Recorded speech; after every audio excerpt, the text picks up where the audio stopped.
This is Bella. She has been a farmer for 39 years, which has been a trade she adopted based off of her passion for farming. Bella will be planting ginger, dasheen, yams, tomatoes, and sorrel, among other crops. Well, it's mixed feeling, you know. There are a few young people that are interested in farming, but knowing how things are these days, young people want to do things, but they want to think of their income, where it's coming from. And I don't give them any wrong because when you go to the banking institutions, they ask you for collateral. And if you haven't got collateral, if you tell them you're going and plant something, they ask you how much you're going to make, where you're going to sell it. And that is a problem farmers have been facing because you're not the one making the production, you're only the only one planting. And you might ask somebody if they're interested to buy your crop before you plant it. But by the time the crop is ready, so that person is not available again, they have somebody else buying from. So it's kind of discouraging for young people that not really into the farming. When I say into it, they haven't got the desire to go into it. But if you desire to go into farming, like I was, want to do something on my own to be independent, you wouldn't think of that because I just listen to the people when you go by them, you listen to them when they talk. But you know what they're saying is not a reality for farmers. You can only know what you're going to make out of something on you plant on the farm when you harvest it. So what do you suggest for younger people to be more interested in farming?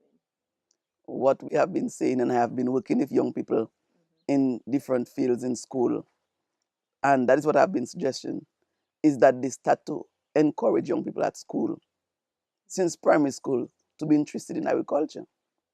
And it's not only, tell them, it's not only for the money. Yes, the money might come, but it's not only because of the money. Because people, their parents and people long before us did farming. And farming is something people always do, no matter how young or how old. And that is why we have so many old people in the farming. Because people have to eat every day. Somebody must feed them. What influenced you to choose this area of study? General interests. I like agrochemistry and so on, and as well as my surrounding influences, family members, peers. Okay, so I take it that someone. I don't feel like it is rather motivating to the next generation. I don't feel like they see the importance of the agricultural industry. And that is because that the modern techniques and so on, which are often spoken of, they are not really being seen here. So if you get what I say, like it's just say and no action from my perspective. So what do you suggest can be done to get younger people interested in doing agriculture? Well, young people, what gets the attention of them is technology, and then to get that done, all you need to do is expose them to the aspects of technology pertaining to the agricultural industry. But here in Dominica, we don't really have that much. So maybe foreign exposure could get young people in and interested in to the, not just theory and talking about it, but actually experiencing. That's what gets people going. The solution? Make farming more technical to make it more attractive to younger persons. The lack of younger persons within the farming industry is as a result of the desire to go out and find jobs where a lot of money can be made for as little labor as possible. Niche farming, manufacturing specific byproducts from produce could provide a boost to the farming industry, as recommended by Dr. Honeychurch.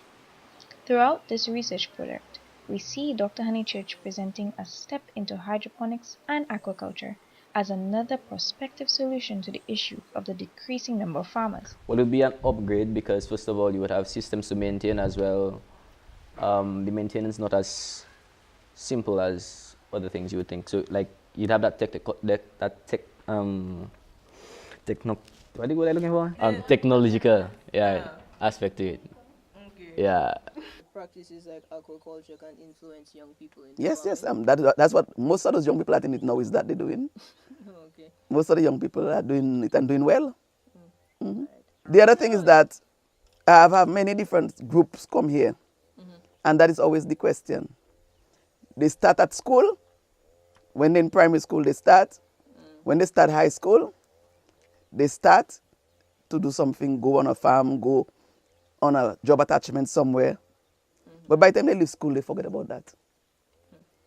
And if we don't have something really concrete, the other thing is, as I told you about price and sell, it hasn't got a price for agriculture product. You only make up a price, No, like and there's no somebody, set price. it hasn't got a set price. Okay. And the farmers are not really the people that are always making the price. And that is the only thing in the world I know that people that buy and make price for you. So that will always be a problem. You plan the thing and you can't make a price. They tell you what they want to pay for it.